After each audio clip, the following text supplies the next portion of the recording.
जय हिंद दोस्तों। मैं उन सभी का यूट्यूब के basic of mechanical engineering channel में स्वागत करता हूं। ठीक है, आज हम लोग वेल्डिंग प्रोसेस के बारे में पढ़ेंगे और अगले 2 या 3 वीडियो लेक्चर सीरीज में जितने भी इम्पोर्टेंट वेल्डिंग प्रोसेस है उसे मैं बेसिक कंसेप्ट के साथ कंप्लीट करने का कोशिश करूँगा। ठीक है, जैसे आज हम लोग यहाँ पर क्या क्या कंप्लीट करने वाले हैं उसको एक बार देख लें। जैसे यहाँ पर लिखा है वेल्डिंग प्रोसेस, और आज हम लोग इस टॉपिक को कंप्लीट करेंगे। बेसिकली इसमें हम लोग इंट्रोडक्शन, उसके डिफिनीशन के बारे में देखेंगे, क्लासिफिकेशन के बारे में समझेंगे। ठीक है, उसके अलावा आज हम लोग बेसिकली समझने वाले हैं कि ऑक्सी एसिटिलीन वेल्डिंग क्या है। ठीक है, उसके मेन कंपोनेंट, उसका स्टोरेज कैसे किया जाता है, उसका वर्किंग प्रिंसिपल क्या है, उसका वेल्डिंग टेक्निक क्या है, और साथ ही साथ उसके फ्लेम के बारे में भी समझेंगे कि कितने टाइप के फ्लेम है और किस तरह के मटेरियल के लिए किस टाइप का हम लोग फ्लेम यूज करते हैं। ठीक है, तो स्टार्ट करते हैं पहले इसके डिफिनीशन से। बेसिक डिफिनीशन इसका क्या है, इसके डिफिनीशन से स्टार्ट करते हैं। तो जैसा कि यहाँ पर लिखा हुआ है कि welding is the process in which 2 or more part are joined permanently, ठीक है, at their touching surface by a suitable application of heat and or pressure। ठीक है, और इससे जो हमें असेंबल पार्ट मिलता है, वेल्डिंग से जो हमें असेंबल पार्ट मिलता है उसे वेल्डमेंट कहते हैं। ठीक है, assemble part that are joint by the welding are called weldment. ठीक है, ये तो होगी डिफिनीशन की बात। इसको हम लोग थोड़ा आसान तरीके से समझते हैं। ठीक है, एग्जाम में लिखना हो तो हम लोग इस तरह से लिखेंगे, लेकिन थोड़ा समझें इसको, मतलब थोड़ा आसान भाषा में इसको समझने का कोशिश करते हैं होता क्या है। ठीक है, ऐसे मोस्टली सभी लोग जानते होंगे कि वेल्डिंग क्या होता है। ठीक है, फिर भी मैं एक बार बता देता हूँ, जैसे यहाँ पर बता भी दिया, फिर एक बार बता देता हूँ। ठीक है, वेल्डिंग एक प्रोसेस है जिसमें 2 या 2 से अधिक पार्ट को उसके टचिंग सरफेस, जो टचिंग सरफेस मतलब टचिंग सरफेस करने का मतलब जिस जगह से उसे ज्वाइंट करना होता है। ठीक है, जैसे हम लोगों ने मान लिया कि एक इस तरह से जिस जगह से मुझे ज्वाइंट करना है, सपोज इस जगह से ज्वाइंट करना है। ठीक है, तो इसका इस बेस मेटल का जो अलग अलग मटेरियल है इसको हम लोग सिंपली बेस मेटल या पेरेंट मेटल बोलते हैं। ठीक है, तो जिस जगह से इसे ज्वाइंट जोड़ना होता है, ज्वाइंट करना होता है, उस पर सुइटेबल अमाउंट में इस पार्ट पर, ठीक है, जहाँ से मुझे ज्वाइंट करना है, सपोज इस पार्ट से ज्वाइंट करना है, तो इस पार्ट पर सुइटेबल अमाउंट में हीट या प्रेशर या दोनों को अप्लाई करते हैं। ठीक है, ठीक है, और इसे परमानेंटली जोड़ देते हैं। इस प्रोसेस को हम लोग वेल्डिंग प्रोसेस कहते हैं। ठीक है, तो हम लोग बोल सकते हैं कि वेल्डिंग प्रोसेस जिसमें 2 या 2 से अधिक पार्ट को उसके टचिंग सरफेस जिससे उसे ज्वाइन करना होता है उस पर सुइटेबल अमाउंट में हीट या प्रेशर या दोनों को अप्लाई कर उसे परमानेंटली जोड़ देते हैं। इस प्रोसेस को हम लोग वेल्डिंग प्रोसेस कहते हैं। ठीक है, और इस प्रोसेस से हमें जो असेंबल पार्ट मिला, ठीक है, इस प्रोसेस से जो हमें अब नया असेंबल पार्ट मिला, उस असेंबल पार्ट को क्या हम लोग बोल देते हैं, वेल्डमेंट बोल देते हैं। ठीक है, और इसके साथ साथ हम यह भी जान ले कि जो वेल्डमेंट है, ठीक है, जो ये मेरा वेल्डमेंट है, ये वेल्डमेंट इसका जो स्ट्रेंथ है वो बेस मेटल के स्ट्रेंथ से ज़्यादा होना चाहिए। मतलब वेल्डमेंट का स्ट्रेंथ बेस मेटल के स्ट्रेंथ से ज़्यादा होना चाहिए या कम से कम बेस मेटल के स्ट्रेंथ के बराबर होना चाहिए। ठीक है, यहाँ पर हम लोग सिंपल ये कह सकते हैं कि अगर वेल्डिंग सही तरीके से हुआ है तो वेल्डमेंट का स्ट्रेंथ कम से कम बेस मेटल के स्ट्रेंथ के बराबर होना चाहिए। ठीक है, तो ये हो गया बेसिक इंट्रोडक्शन के बारे में कि वेल्डिंग क्या है, इसका डेफिनेशन क्या है। अब हम लोग इसके क्लासिफिकेशन की तरफ बढ़ते हैं कि इसको क्लासीफाई कैसे किया जाता है। ठीक है, तो हम लोग ऐसे इसको क्लासीफाई करते हैं कि जैसे इसको क्लासिफाई करने के लिए वेल्डिंग ज्वाइंट के बेसिस पर इसको हम लोग क्लासिफाई कर सकते हैं, और इस पर जो हीट अप्लाई किया जाता है उसके बेसिस पर इसको हम लोग क्लासिफाई करते हैं। तो वेल्डिंग ज्वाइंट के बेसिस पर देख लें कि इसको कैसे क्लासिफाई करते हैं। तो वेल्डिंग ज्वाइंट को पहले समझ लें कि इसमें हमारे पास मतलब कुछ इस तरह का वेल्डिंग ज्वाइंट है, जिसमें सबसे पहला है बट ज्वाइंट, ठीक है, lap joint, corner joint, T joint और एज ज्वाइंट, ठीक है। But joint generally thick metal के लिए यूज करते हैं हम लोग, जनरली हम लोग थिक मटेरियल के लिए यूज करते हैं, थिक मेटल को ज्वाइन करने के लिए इसका यूज करते हैं। Lap joint generally thin metal को ज्वाइन करने के लिए यूज करते हैं, जनरली मैं बोल रहा हूँ थिन मेटल को ज्वाइन करने के लिए इसका यूज किया जाता है, ठीक है।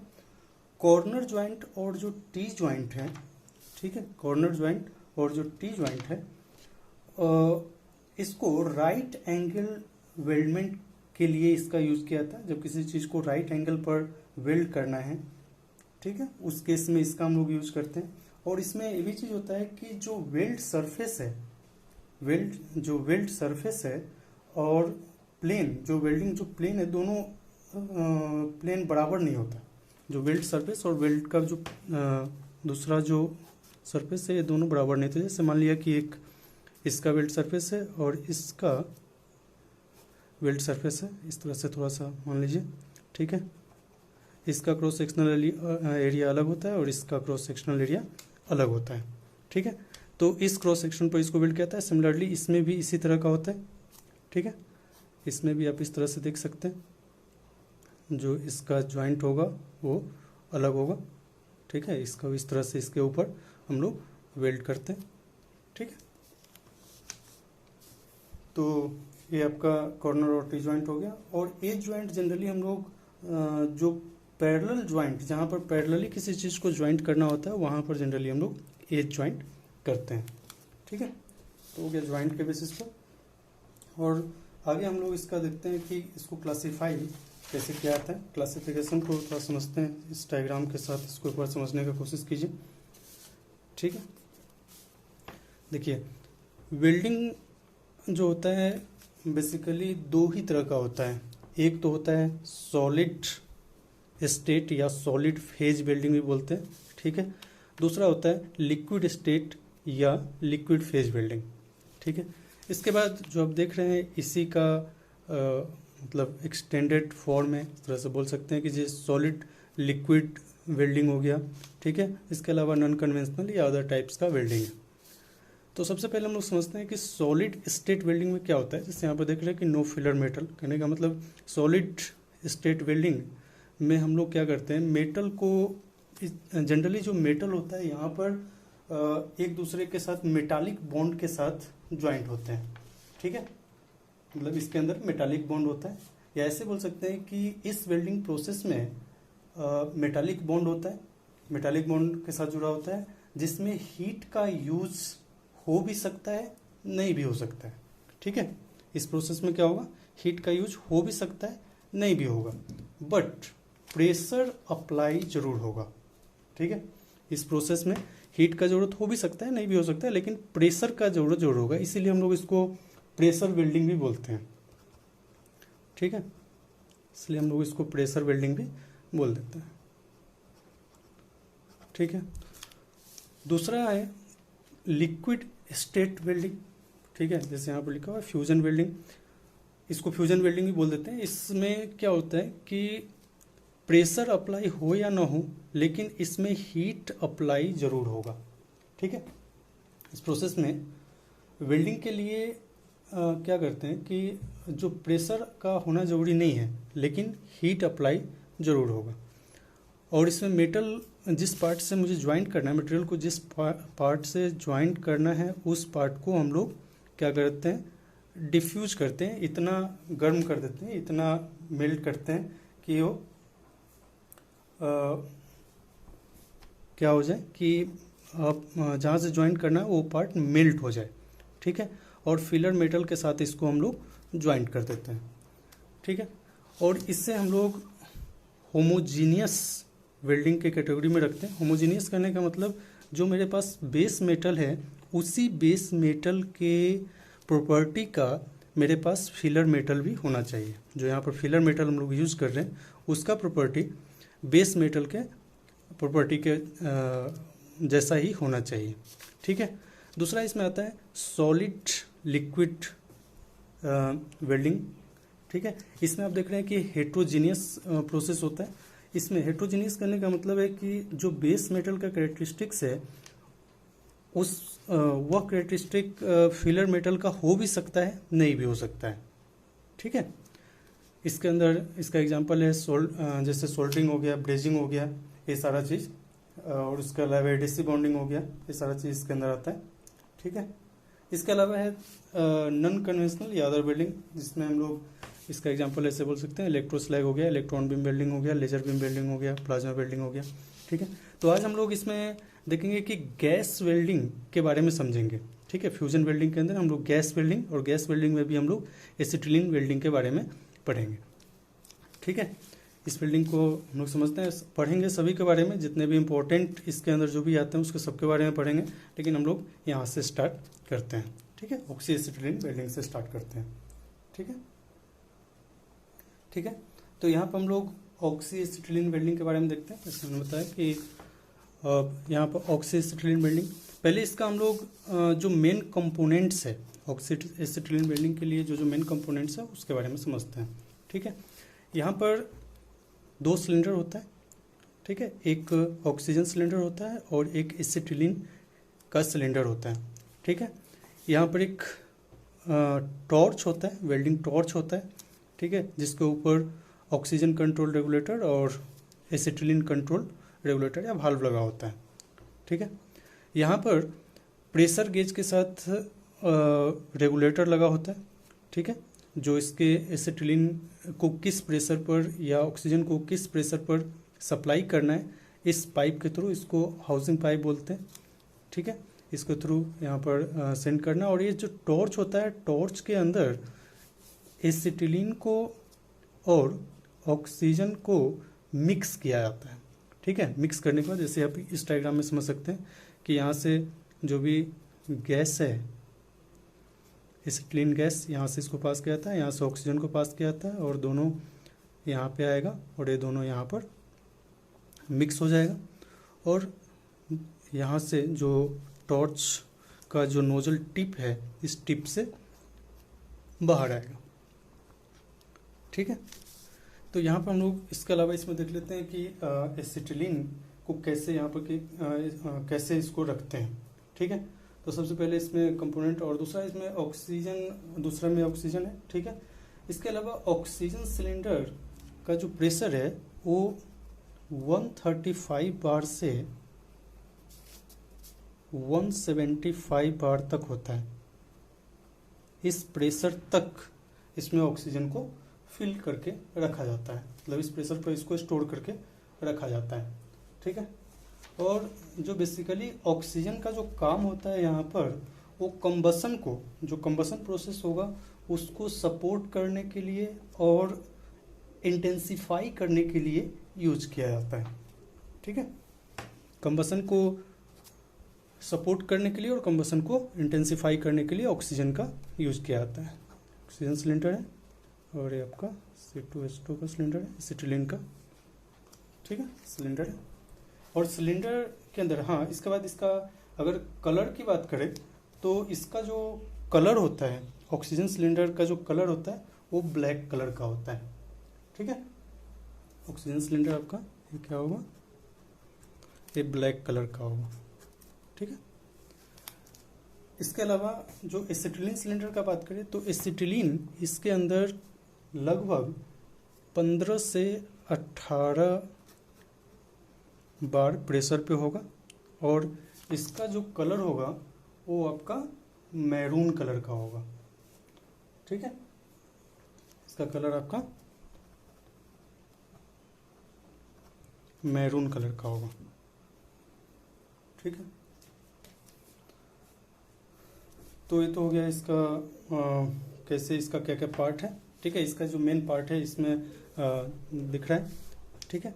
एक एसिटिलीन का सिलेंडर, एक हाउसिंग पाइप, ठीक है, एक ऑक्सीजन का सिलेंडर, दोनों टॉर्च से कनेक्टेड है। टॉर्च के ऊपर कंट्रोल वाल्व होता है जो इसके सप्लाई को, मतलब ऑक्सीजन और एसिटिलीन के सप्लाई को कंट्रोल करता है। रेगुलेटर होता है इसके ऊपर, जहाँ पर हम लोग रेगुलेटर जो होता है प्रेशर वाल्व के साथ कनेक्ट होता है, और ये कितने प्रेशर पर एसिटिलीन या ऑक्सीजन को सप्लाई करना है उसको रेगुलेट करता है। ठीक है, यहाँ पे एक टॉर्च होता है जो जिसके अंदर, जिसका कंस्ट्रक्शन इस तरह से होता है। ठीक है, कंट्रोल वाल्व के थ्रू दोनों को मिक्स किया जाता है और नोजल टिप से जो जहाँ पर जो बेस मेटल है वहाँ पर पहुँचाया जाता है। ठीक है,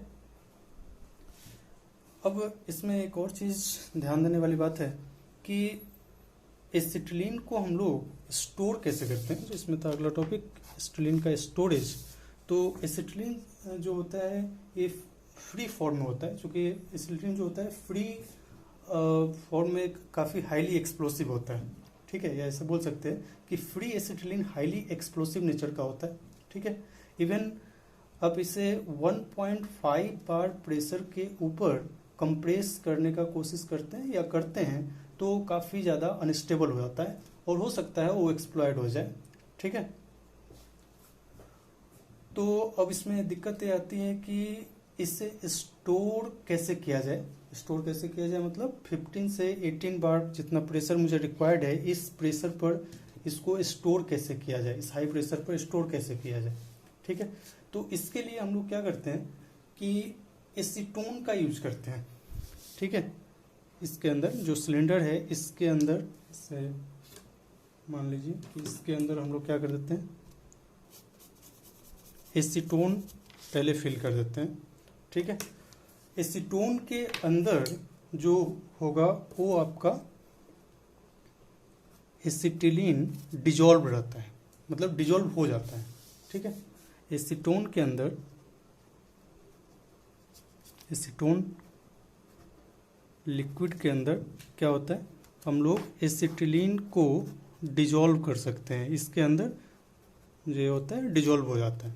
और थोड़ा इसको एग्जांपल समझते हैं कि 1 लीटर एसीटोन में, अगर 1 लीटर अगर एसीटोन का बात करें तो 1 लीटर एसीटोन में लगभग 250 लीटर क्या बोलते हैं एसिटिलीन को डिजॉल्व किया सकता है, वो भी लगभग 15 बार प्रेशर के ऊपर। ठीक है, तो पूछ लिया था एग्जाम में कि एसीटोन का क्या यूज है। ठीक है, तो एसीटोन का यूज होता है चूंकि जो एसिटिलीन होता है वो फ्री फॉर्म में नहीं रह सकता, काफ़ी ज़्यादा एक्सप्लोसिव होता है लो प्रेशर पर भी। ठीक है, तो उसको हम लोग एसीटोन के अंदर डिजॉल्व कर देते हैं। ठीक है, और डिजॉल्व होने के बाद लगभग 15 बार प्रेशर पर वो डिजॉल्व हो जाता है। ठीक है, और हाई प्रेशर पर हम लोग उसका यूज कर सकते हैं। ठीक है, अब हम लोग आगे बढ़ते हैं। ये तो हो गया हम लोगों का इसके मेन कंपोनेंट और स्टोरेज के बाद। अब हम लोग बढ़ते हैं कि इसका वर्किंग क्या है, इस वर्किंग को इसको समझते हैं। वर्किंग बहुत सिंपल सा है। इसमें क्या करते हैं कि सबसे पहले हम लोग जो एसिटिलीन का सिलेंडर है इसके प्रेशर को लूज करते हैं। ठीक है, मतलब इसको रेगुलेटर से इसको ऑन करते हैं, उसके बाद ऑक्सीजन सिलेंडर को ऑन करते हैं। ठीक है, दोनों एक हाउसिंग पाइप के थ्रू यहाँ कंट्रोल वाल्व के पास आएगा। ठीक है, और कंट्रोल वाल्व के थ्रू इसको हम लोग किस अमाउंट में ज़रूरत है, मतलब फ्लेम मुझे किस तरह का फ्लेम चाहिए, और फ्लेम डिपेंड करेगा कि मटेरियल मेरा किस टाइप का है, उसके अकॉर्डिंग मैं आगे बताऊंगा कि फ्लेम किस टाइप का और किस मटेरियल के लिए कैसा ज़रूरत होता है। तो उसके अकॉर्डिंग यहाँ से वाल्व को कंट्रोल कर लिया जाता है। ठीक है, इसके बाद जहाँ पर वेल्डिंग करना है वहाँ पर एक पार्टिकुलर एंगल पर, एंगल भी बताऊंगा अभी, उस एंगल पर हम लोग जो बेस मेटल है उस बेस मेटल को फिलर मेटल के साथ, जिसको फिलर रॉड भी बोलते हैं, उसके साथ डिफ्यूज कर जोड़ दिया जाता है, वेल्ड कर दिया जाता है। ठीक है, तो इसका कोई बहुत ज़्यादा कॉम्प्लेक्स वेल्डिंग नहीं है, मतलब वर्किंग नहीं है। ठीक है, ठीक है, अब यहाँ पर हम लोग फ्लेम के टाइप को भी समझ लेते हैं कि फ्लेम का टाइप क्या है, क्योंकि जो यहाँ कंट्रोल वाल्व है बेसिकली बेस मेटल के रिक्वायरमेंट के अनुसार ही फ्लेम प्रोड्यूस किया जाता है। तो किस टाइप का किस मटेरियल के लिए किस टाइप का फ्लेम प्रोड्यूस होता है उसको हम लोग समझते हैं। ठीक है, उसके बाद वेल्डिंग टेक्निक को देखेंगे, पहले हम लोग फ्लेम टाइप को समझते हैं। ठीक है, तो बेसिकली 3 तरह का फ्लेम होता है। ठीक है, जिसमें पहला जो होता है न्यूट्रल फ्लेम होता है। ठीक है, इसको हम लोग ऐसे नाम यहाँ पर लिख देता हूँ, ये आपका न्यूट्रल फ्लेम है, न्यूट्रल फ्लेम, न्यूट्रल फ्लेम। ठीक है, न्यूट्रल फ्लेम में बेसिकली होता क्या है कि जो एसिटिलीन है और ऑक्सीजन है वो दोनों का रेशियो इक्वल होता है। जिस अमाउंट में एसिटिलीन होता है उसी अमाउंट में ऑक्सीजन होता है। ठीक है, मीन्स 1:1 के रेशियो में होता है। ठीक है, इसके अगर यूज़ की बात करें तो इसका यूज़ जनरली कास्ट आयरन के वेल्डिंग के लिए किया जाता है, लो कार्बन स्टील के वेल्डिंग के लिए किया जाता है। ठीक है, और माइल्ड स्टील के लिए भी इसका यूज किया जाता है। ठीक है, और इसका नेचर कैसा होता है, तो इसका नेचर जो होता है वो थोड़ा सा नॉइजी टाइप का होगा, लिटिल नॉइजी होगा, little noisy and smoky nature का होगा। ठीक है, दूसरा जो फ्लेम है इसको हम लोग बोलते हैं, इसमें ऐसे टेम्परेचर भी देख सकते हैं कि इसको इनर वाइट फ्लेम बोलते हैं। ठीक है, इसको आउटर ब्लू फ्लेम बोलते हैं, जिसका टेम्परेचर 1275 डिग्री और इसका टेम्परेचर इनर जो वाइट कोन होता है, ठीक है, या फ्लेम होता है, इसका टेम्परेचर 3100 डिग्री सेल्सियस के आसपास होता है। ठीक है, अब यहाँ पर दूसरा होता है कार्बोराइजिंग फ्लेम, इसको हम लोग बोलते हैं कार्बोराइजिंग फ्लेम, ऐसे यहाँ पर लिखा हुआ है कार्बोराइजिंग फ्लेम। ठीक है, कार्बोराइजिंग फ्लेम में क्या होता है कि जो एसिटिलीन होता है इसका क्वांटिटी ऑक्सीजन के क्वांटिटी से ज़्यादा होता है। ठीक है, तो इस तरह के इससे जो फ्लेम प्रोड्यूस होता है इसको हम लोग बोलते हैं कार्बोराइजिंग फ्लेम। ठीक है, अब इसका यूज़ देख लें तो इसका यूज़ होता है आपका जो ग्रे कास्ट आयरन है जनरली उसमें यूज होता है, grey cast iron.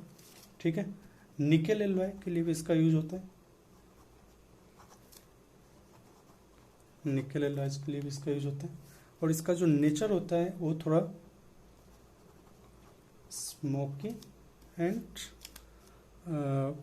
Quite noisy होता है।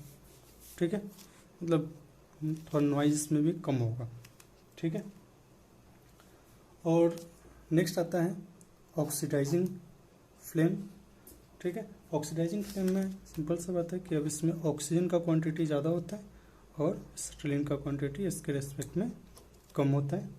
इसका यूज़ देखें तो जितने भी कॉपर एलॉय हैं, ठीक है, कॉपर एलॉय के लिए इसका यूज़ होता है। ठीक है, ब्रास के लिए भी यूज़ होते हैं, ब्रॉन्ज मटेरियल के लिए भी यूज़ होता है। ठीक है, इसके अंदर किसी भी तरह का नॉइज नहीं होगा, किसी भी तरह का स्मोक भी नहीं होगा। ठीक है, नो स्मोक नो नॉइज। ठीक है, दूसरी बात एक इम्पोर्टेंट चीज़ है, एक और एग्जाम में भी पूछ रखा था कि 1 मोल एसिटिलीन को बर्न करने के लिए, 1 मोल एसिटिलीन को कंप्लीटली बर्न करने के लिए मुझे 2.5 मोल ऑक्सीजन का रिक्वायरमेंट होगा। एक और चीज़ बता दूं कि अगर जैसे बताया था कि यहाँ पर जो एसिटिलीन का सिलेंडर है इसमें एसीटोन भी मिला होता है। ठीक है, एसीटोन लिक्विड में डिजॉल्व होता है। तो अगर मान लीजिए किसी कारण से इसका एसिटिलीन ख़त्म हो गया तो मुझे पता कैसे चलेगा, तो जब आपका पर्पल कलर का यहाँ से फ्लेम आने लगे, ठीक है, पर्पल कलर का फ्लेम स्मोक के साथ आने लगे, तो समझ लीजिए कि वहाँ से अब एसिटिलीन नहीं आ रहा है, वहाँ से एसीटोन बाहर आ रहा है। मतलब ऑक्सीजन के साथ मिक्स होकर एसीटोन अब बाहर आ रहा है। ठीक है, तो जब पर्पल कलर का आने लगे फ्लेम जो पर्पल कलर का आने लगे और थोड़ा सा स्मोकी टाइप का आने लगे तो समझ जाइए कि जो एसिटिलीन सिलेंडर है वहाँ से एसिटिलीन ख़त्म हो चुका है। ठीक है, अब फटाफट इसके वेल्डिंग टेक्निक को समझ लेते हैं। ठीक है, इसका जो वेल्डिंग टेक्निक है वो इसको कुछ इस तरह से समझते हैं। जनरली ये दो तरह का होता है। ठीक है, जैसे इस डायग्राम में आपको दिख रहा होगा। ठीक है, तो मैं थोड़ा हटा देता हूँ और हम लोग वेल्डिंग टेक्निक की बात करें। ठीक है, तो जनरली ये दो तरह का इस डायग्राम में दिख रहा है। यहाँ पर सबसे पहला होता है कि इसको हम लोग बोलते हैं फोरहेंड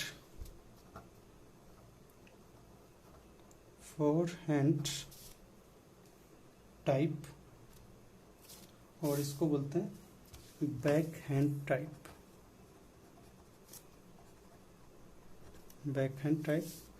और या इसको सिंपली इस तरह से बोल सकते हैं राइट वार्ड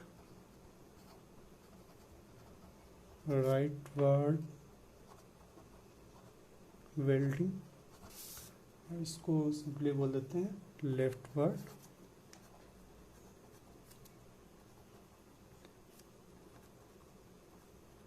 वेल्डिंग। ठीक है, बेसिकली इसमें दो ही तरीका होता है जो ऑक्सीसिटिलीन वेल्डिंग करते हैं। इसमें दो तरीका होता है, forehand welding and back hand welding. दोनों में डिफरेंस क्या है, यहाँ पर देख रहे हैं कि ये डायरेक्शन ऑफ वेल्डिंग है। ठीक है, इस डायरेक्शन में मुझे वेल्ड किया जा रहा है। तो फोरहेंड वेल्डिंग में क्या होता है या राइट वार्ड वेल्डिंग में क्या होता है कि वेल्डिंग रॉड, ठीक है, वेल्डिंग रॉड जो ये वेल्डिंग रॉड हो गया, वेल्डिंग रॉड नोजल टिप को फॉलो करता है। ये हमेशा इसको फॉलो करता हुआ वेल्डिंग के डायरेक्शन में आगे बढ़ेगा।